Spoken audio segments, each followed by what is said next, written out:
Hello tout le monde, c'est Timon Karim pour la 5e et dernière vidéo de présentation de l'application MyFitnessPal. Donc aujourd'hui, je vais vous montrer quelques petites options bonus que je vous ai pas encore montré la dernière fois. Vous allez dans ajouter un aliment. La première option, c'est une des meilleures options, même s'il faut faire attention avec celle-là. Malheureusement, sauf erreur, elle est maintenant payante.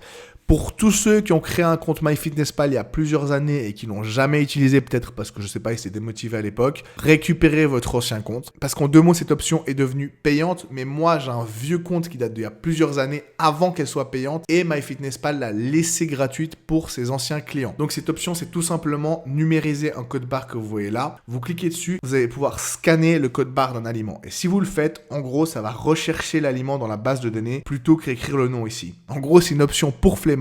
Au lieu de devoir taper le nom, comme on l'a vu la dernière fois, Barilla Spaghetti, vous allez scanner le paquet de Barilla Spaghetti et ça va vous le retrouver dedans. Après, cette option est très sympa si on a un gros flemmard, mais il y a le même problème que je vous ai dit avant, c'est-à-dire que certaines personnes créent l'aliment avec le code barre et ne mettent pas les calories et les macronutriments justes. Donc le fait d'avoir cette option, oui, c'est un petit bonus qui vous fait gagner quelques secondes à chaque fois, mais la vérité, c'est qu'il faudra également vérifier les calories et les macronutriments, voir s'ils sont justes, et s'ils sont faux, il faudra de toute façon chercher manuellement vous-même l'aliment, et si là aussi vous ne le trouvez pas, créez l'aliment comme je vous ai montré la dernière fois. Donc oui, c'est sympa, ça vous fait gagner quelques secondes, mais c'est surtout quand vous avez un nouveau produit que vous n'avez pas encore dans votre base de données, que vous cherchez avec le code barre, mais la vérité, c'est comme je vous l'ai dit, du moment où vous avez enregistré un peu tous les trucs que vous mangez d'habitude, les premières semaines, c'est rare que vous ajoutiez un nouveau produit et vous pouvez bien passer quelques secondes à chercher l'aliment. Je pense que c'est pas trop compliqué, donc voilà. À part si vous êtes vraiment flemmard pendant les premières semaines, vous pouvez prendre cette option, mais encore une fois, elle est maintenant payante pour tous les nouveaux abonnés. Ensuite, il y a encore 2 petites options que je vais vous montrer rapidement. Vous allez dans ajouter un aliment et comme on l'a vu, là vous cherchez tout.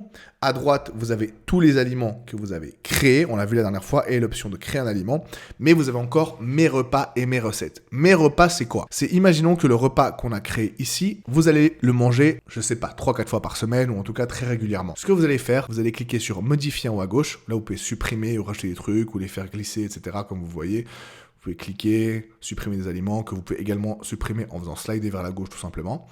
Mais vous allez mettre modifier, vous allez sélectionner tout le repas.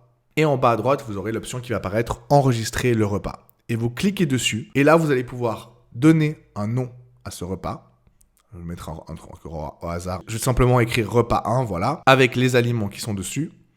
Et vous pouvez choisir si vous voulez le garder que pour vous ou le mettre public et que tout le monde sur Internet puisse le chercher. Peu importe. Ici, je vais mettre seulement pour moi vu que c'est un exemple. Vous allez mettre ensuite tout en haut à droite « Enregistrer » et ce repas va être créé. Et si vous voulez aller à demain, par exemple, vous slidez vers la droite, vous pouvez passer d'un jour à l'autre, que ce soit dans le futur ou dans le passé. C'est vrai que je ne vous ai pas montré ça, c'est très très simple, vous n'avez qu'à slider.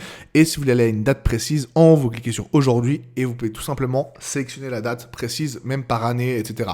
Donc c'est vraiment bien fait. J'ai beaucoup de clients qui font ça, qui font un meal prep pour toute la semaine. Du coup, ils vont déjà dans les jours suivants déjà ajouter le repas qu'ils vont manger dans les prochains jours. Donc imaginons que c'est ce qu'on va faire. On a fait ce repas aujourd'hui et on va manger le même demain. Donc on va dans demain. On clique sur ajouter un aliment et au lieu de sélectionner les aliments un par un comme on l'a fait pour le premier repas, on va dans mes repas et vous allez voir que repas 1 est déjà là. Et donc vous l'ajoutez, vous mettez le petit vieux en haut et il est maintenant déjà ici. Et ce qui est bien, c'est que c'est pas figé parce que c'est le même repas, mais imaginons qu'aujourd'hui on mange 60 grammes de bacon de dinde, on clique dessus et on met 60. Donc malgré le fait que vous ayez enregistré le repas, vous pouvez toujours modifier les quantités. Donc ça, c'est vraiment une option cool si vous mangez souvent les mêmes repas. Ensuite, une autre option, ça je pense que vous allez moins l'utiliser, moi j'utilise très souvent, c'est vous retournez dans ajouter un aliment, c'est les recettes. Alors, qu'est-ce que c'est une recette? Une recette, c'est simplement un gros repas, on va dire, que vous pouvez diviser en plusieurs parties. Je vous donne un exemple. Vous êtes avec des invités et vous cuisinez un grand repas. Vous voulez malgré tout compter vos macronutriments.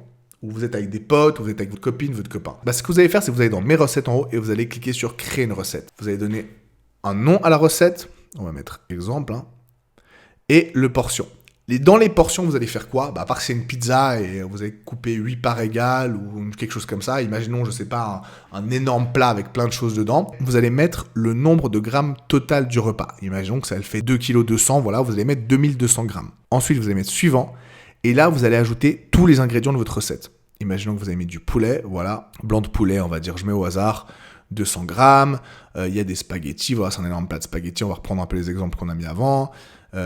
spaghetti, voilà, vous recherchez. Le problème, ça c'est un truc de l'application que j'ai pas aimé, c'est qu'en fait quand vous créez une recette, c'est un petit détail, hein, mais vous retrouvez pas en premier les aliments que vous avez déjà utilisés ou que vous avez créé vous-même, comme dans les onglets recherche avant. Donc ça va vraiment vous mettre la base de données totale et ça c'est un peu relou. Imaginons, je sais pas, crème 15%, matière grasse, voilà, je mets au hasard, ok?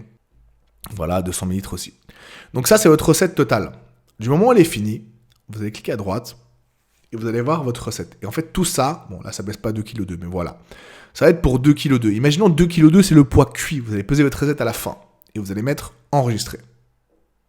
Votre recette est maintenant créée, vous la retrouvez dans mes recettes. Du coup, vous cliquez dessus et vous allez voir en fait 1 gramme, donc une portion de votre recette, combien de calories ça fait. Ça veut dire que l'application, elle a fait quoi?